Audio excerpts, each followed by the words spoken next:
आजचा पहिला पाठ संविधान सभेची पार्श्वभूमी, background of constituent assembly.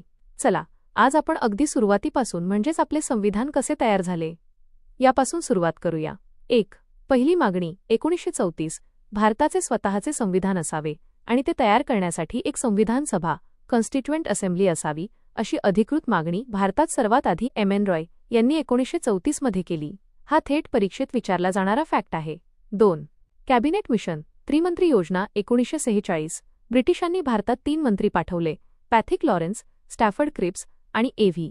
Alexander. या योजनेच्या शिफारशीनुसारच भारतात नोव्हेंबर 1946 मध्ये संविधान सभेची स्थापना झाली. 3. एकूण सदस्य 389. सुरुवातीला या सभेत एकूण 389 सदस्य होते. यामध्ये ब्रिटिश प्रांतांचे 292, संस्थानांचे 93 आणि मुख्य आयुक्तांच्या प्रांतांचे 4 सदस्य होते. आजचा सराव प्रश्न, डेली क्विज. आता आपण जे शिकलो त्यावर आधारित या प्रश्नाचं उत्तर देण्याचा प्रयत्न करा.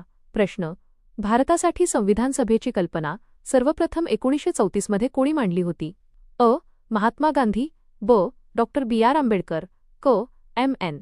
रॉय, ड. पंडित जवाहरलाल नेहरू. तुमचे उत्तर खाली कमेंट, चॅटमध्ये सांगा. मग आपण उद्याच्या पुढील भागाकडे जाऊया.